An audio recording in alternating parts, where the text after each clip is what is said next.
Jadi kalau mereka merasa dengan salinan BTU dilegalkan, diabsahkan tanah ulayatnya, penguasaannya cukup BTU. Memang di awal-awal banyak masyarakat yang belum memiliki pemahaman yang utuh kaitannya dengan apa dan bagaimana proses pemetaan ini. Jadi masih trauma mereka, makanya ini mau apa lagi?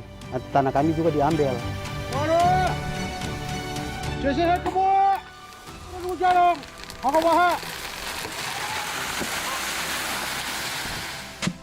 Mungkin orang tua susah payah kerja untuk anak, menyekolahkan anak-anak toh. Jadi harapan untuk anak-anak ke depan berhasil.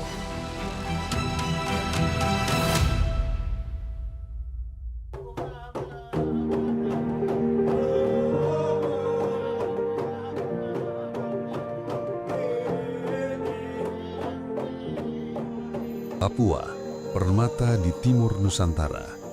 Tanahnya subur, lautannya menawan, budayanya kaya, menjadi daya tarik bagi siapa saja yang mencintai alam dan kehidupan. Namun, lebih dari bentang alam yang mempesona, Papua menyimpan kekayaan tak kasat mata, adat yang dijaga dengan sepenuh jiwa.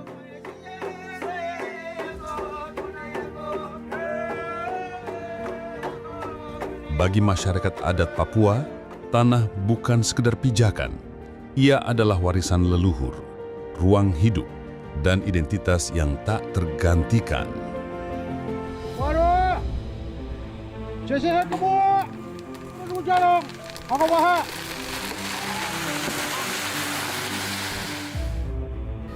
Tanah ulayat itu disebut kalau istilah di kampung itu tanah pribadi suku itu 5 orang struktur adat ini 5 orang itu yaitu Terang, Digino, Tegai, Bemei, Serom. Itu 5 perangkat adat yang memang tidak bisa dirubah.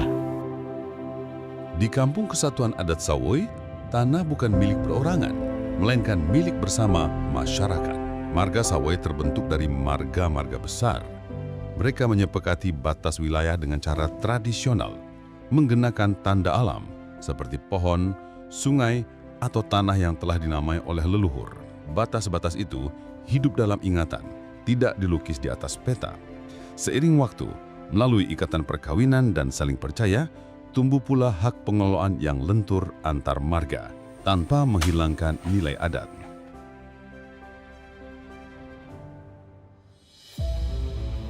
Kehidupan masyarakat adat ini sangat erat dan bergantung dengan tanah adat mereka. Mereka hidup dalam kelompok-kelompok masyarakat adat dan bergantung dengan tanah adat mereka. Tanah dan masyarakat itu menjadi satu kesatuan yang susah untuk dipisahkan, menjadi satu. Ada istilah tanah merupakan ibu dari masyarakat hukum adat. Tanah ulayat adalah tanah yang berada di wilayah penguasaan masyarakat hukum adat atau MHA, yang menurut kenyataannya masih ada dan tidak dilekati dengan sesuatu hak atas tanah dan bersifat komunal. Yang kita lihat selama ini terjadi akibat dari ketidakjelasan batas dan juga pemilikan tanah adat tersebut dan belum didaftarkan. Apabila ada sebuah kegiatan pembangunan ataupun ada kegiatan investasi masuk, disitulah mulai timbul persoalan-persoalan konflik antara masyarakat adat. Entah masyarakat adat dan masyarakat adat, masyarakat adat dan pemerintah, ataupun masyarakat adat yang dengan investor. Nah, ini tentunya menimbulkan gejolak dan krisis di wilayah Papua. Sekarang kita lihat di wilayah pegunungan, bagaimana konflik yang terjadi di antara masyarakat adat terkait dengan pembangunan pusat pemerintahan. Akibat dari belum adanya pemetaan masyarakat adat, saling klaim antar suku di dalam satu wilayah yang ada pembangunan, ada investasi. Nah, seperti itu. Salah satu upaya untuk melindungi tanah ulayat adalah melalui mekanisme pendaftaran tanah ulayat yang diberikan negara melalui Kementerian ATR BPN. Jadi awal mula kami masuk di Sawoi itu memang prosesnya sudah cukup panjang ya dari pemerintah daerah. Pertama kali masuk itu memang melakukan sosialisasi bersama dengan pemerintah daerah, kemudian ada juga teman-teman mitra CSO yang lain.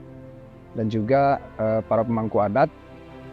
Proses sosialisasi itu dilakukan di beberapa kali sebagai bentuk tahapan dari proses pemetaan itu sendiri. Jadi mensosialisasi dulu, kemudian masuk Lokakarya 1, mengumpulkan sejumlah fasilitator kampung untuk menyampaikan maksud dan tujuan daripada proses pemetaan itu sendiri. Nah, pada awalnya itu kami selaku pemuda itu kami diberitahukan oleh para Ondo Afi, datang memberitahukan kepada kami di sekretariat KNPI bahwa kami akan melakukan pemetaan wilayah adat. Nah, pada saat itu kami juga karena belum sempat mengetahui informasi, di mana pada saat itu dari GTMA juga pernah menyurati bahwa akan melakukan pemetaan. Di mana pada saat itu pada awalnya itu memang terjadi gejolak karena sebagian masyarakat itu belum memahami tentang pemetaan. Mereka berpandangan bahwa bagaimana nanti kalau ketika pemerintah mengintervensi hak wilayah tanah adat kami, bagaimana nasib generasi kami ke depan. Bapak-bapak yang ada di kampung, artinya mereka rasa karena mereka belum tahu tujuannya seperti apa. Artinya sudah ada pengalaman mereka, tanah mereka sempat kehilangan, itu tanah transmigrasi Besom itu. Jadi masih trauma mereka, makanya ini mau apa lagi, nanti tanah kami juga diambil. Begitu. Memang di awal-awal banyak masyarakat yang belum memiliki pemahaman yang utuh kaitannya dengan apa dan bagaimana proses pemetaan ini. Karena banyak kasus misalnya banyak juga perusahaan-perusahaan yang mulai masuk, ada juga industri dan segala macam. Jadi masyarakat itu memiliki banyak pertanyaan yang perlu kita jawab. Tahun 2023, masyarakat adat Sawai menandai satu tonggak penting. Tanah ulayat mereka memperoleh sertifikat resmi dari negara melalui skema hak pengelolaan atau HPL. HPL adalah bentuk pengakuan hukum negara terhadap tanah ulayat. Lewat skema ini, masyarakat adat tidak kehilangan tanahnya, justru memperoleh kepastian hukum atas pengelolanya. Mereka tetap menjadi pemegang kendali, tetap dengan cara adat. Hanya kini, pengakuan itu juga sah dalam sistem hukum negara. Jadi Permen 14 ini sebenarnya bukan peraturan menteri yang baru ya, yang dikeluarkan oleh ATR BPN. Sudah dimulai sejak tahun 1999 dan ini adalah permen yang keempat.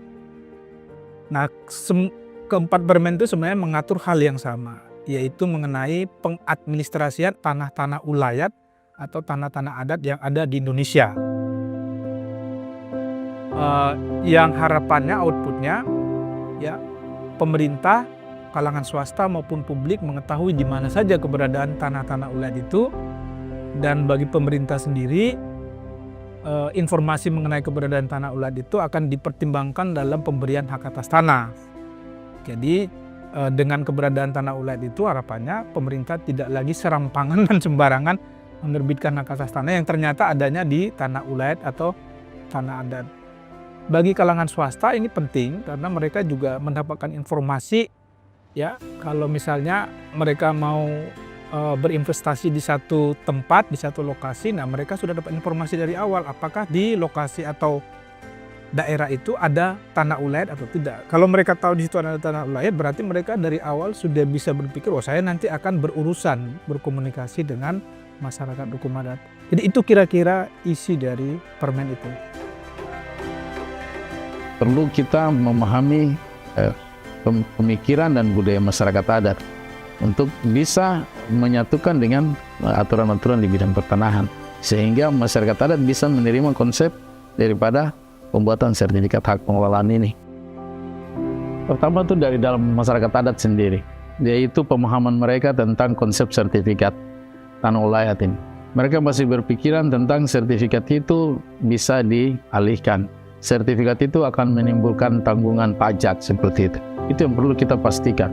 Bahwa sertifikat ini memang tidak bisa untuk diperjualbelikan, hanya bisa dikerjasamakan, investasikan seperti itu. Kita harus bisa yakinkan mereka dengan melibatkan berbagai pihak.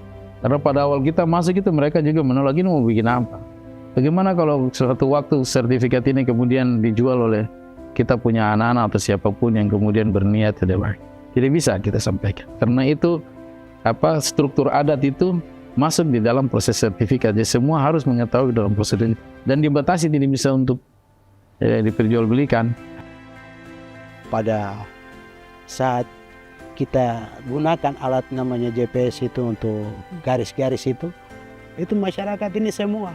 Itu mobil datang itu langsung semua naik di mobil penuh, bahkan ada yang tidak bisa dimuat lagi, mobilnya penuh, harus mobilnya balik lagi, jemput lagi. Nah, seperti itu. Itu dukungannya itu luar biasa. HPL atau hak pengelolaan membuka peluang, kerjasama ekonomi, perlindungan hukum, hingga penguatan kedudukan masyarakat adat dalam pembangunan. Namun, jalan ini juga memunculkan pertanyaan, apakah masyarakat adat siap menyusun rencana penggunaan lahan sesuai syarat HPL? Akankah adat dan birokrasi bisa berjalan berdampingan? Jadi memang ini ada perdebatan yang cukup panjang sebenarnya, yang merupakan bagian dari proses penyusunan Permen 14. Dari seluruh rangkaian pendaftaran tanah ulayat ya, dari mulai awal sampai akhir diperkenalkan dua opsi, yaitu opsi cukup sampai di daftar tanah ulayat, lengkapnya daftar tanah ulayat umum, ya berhenti sampai di situ. Yang dengan daftar tanah ulayat itu sudah ada informasi mengenai bidang tanah ulayatnya, termasuk informasi siapa masyarakat hukum adat pemiliknya. Di situ tidak keluar sertifikat sebagai tanda bukti hak, yang dikeluarkan adalah salinan DTU menurut Permen 14. Yang kedua adalah opsi sertifikat HPL, hak pengelolaan di atas tanah ulayat. Salah satu faktor yang menyebabkan kenapa pilihannya sertifikat HPL supaya pendaftaran tanah ulayat itu berakhir dengan sertifikat. Mengapa sertifikat? Supaya orang luar nanti yang berminat bermitra dengan masyarakat hukum adat yang lokasi kegiatannya itu di tanah ulayat, mereka punya kepastian. Kenapa HPL yang dipilih? Karena HPL itu hak pengelolaan dianggap satu jenis hak yang itu bisa mencakup kewenangan adat. Karena HPL itu sebenarnya hak menguasai negara, yang pemilik HPL-nya itu seperti memiliki kewenangan seperti negara. Negara memberikan ruang dan juga memberikan proteksi dan juga turut serta dalam program-program perlindungan dan proteksi kehidupan masyarakat adat seperti apa yang tertulis di dalam Undang-Undang Otonomi Khusus, perlindungan, pemberdayaan, proteksi terhadap masyarakat adat. Dengan pemetaan dan pensertifikatan tanah ulayat ini bisa jelas batas-batas masyarakat adat, bisa jelas ruang-ruang mereka, bisa jelas itu di mana tempat-tempat yang mereka bisa usaha untuk hidup, sehingga memperkecil atau mengurangi dampak konflik ataupun dampak-dampak sosial yang timbul di kemudian hari akibat dari ketidakjelasan batas-batas tanah adat. Jadi kalau mereka merasa dengan salinan DTU mereka merasa dilegalkan, diabsahkan tanah ulayatnya, penguasaannya, cukup DTU. Tapi kalau mereka merasa salinan DTU kan bukan tanda bukti hak yang kuat, bukan bukti kepemilikan yang kuat. Terus nanti kalau saya mau bekerja sama dengan pihak ketiga, terus pihak ketiganya menanyakan tanda bukti haknya, kalau saya tunjukkan salinan DTU dengan satu sertifikat, ini bagi masyarakat yang dari awal sudah memikirkan bahwa itu nanti dikerjasamakan ya dengan pihak ketiga. Nah itu mungkin bisa jadi pertimbangan dia kemungkinan akan memilih sertifikat HPL. Argumentasi lainnya karena untuk HPL itu tidak dikenal jangka waktu. Ya tidak seperti hak guna usaha, hak guna bangunan yang berjangka waktu. Jadi sisi positif yang dilihat oleh ATR BPN kalau nanti masyarakat hukum adat mendapatkan HPL dengan sertifikatnya, maka masyarakat hukum adat tidak perlu khawatir. Nanti ini setelah 20-30 tahun dilanjutkan atau tidak oleh pemerintah ini. Nah, itu argumentasi lain. Ya memang harapan masyarakat itu kan sangat tinggi, ya, ekspektasi mereka bahwa setelah ada sertifikat tentunya akan ada investasi, akan ada perubahan. Nah ini kan tentunya menjadi tanggung jawab dari banyak pihak. Kami di Kementerian Agraria kan bisa mendorong lewat program-program lintas sektor. Nah, situasi seperti ini yang kami harapkan itu perlu kolaborasi antara kementerian dan departemen. Kalau sebuah wilayah yang sudah diberikan penetapan wilayah dan didaftarkan sebagai tanah ulayat, sebaiknya itu didorong untuk bisa berkembang. Sehingga masyarakat mendapat manfaat, bukan saja mereka punya tanah dilindungi, tetapi tanah mereka bisa bermanfaat dan menjadi jaminan untuk kehidupan mereka. Tapi bagaimana pengakuan itu bisa berguna untuk pengembangan ekonomi kehidupan masyarakat adat, itu yang lebih penting setelah pasca kita melindungi mereka. Sertifikasi tanah ulayat itu adalah merupakan kegiatan prioritas untuk masyarakat adat di Papua, dan itu harus menjadi prioritas kegiatan untuk pendaftaran tanah di Papua.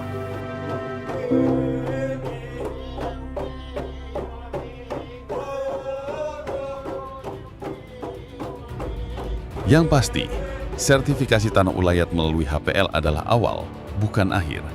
Awal untuk menguji komitmen bersama antara negara dan masyarakat adat agar hukum positif tak menghapus hukum adat, tapi memperkuatnya. Semoga pengakuan ini tidak sekedar formalitas administratif, tapi benar-benar menjadi jembatan menuju masa depan yang adil, di mana tanah adat tetap lestari dan masyarakat adat berdiri tegak di atas tanah yang mereka cintai. Kami di BPN sebagai eksekutor proses penerbitan sertifikat tanah ulayatnya. Tetapi dalam proses pendataan, penelitian sampai penetapan masyarakat adat itu menjadi bagian dari porsi departemen yang lain. Perlukan di situ saling kerjasama. Itu menjadi tantangan kami sebenarnya. Kami tetap melindungi hak-hak adat, tetapi hak-hak privat yang lain pun tetap kita lindungi. Sehingga pertumbuhan pembangunan itu bisa berjalan sejajar. Masyarakat adat tidak tersingkirkan di dalam program pembangunan yang sedang berjalan. Nah, itu bisa menjadi contoh untuk kita bawa ke daerah lain. Bahwa kalau pemerintah daerah siap, masyarakat adat siap, ini bisa selesai.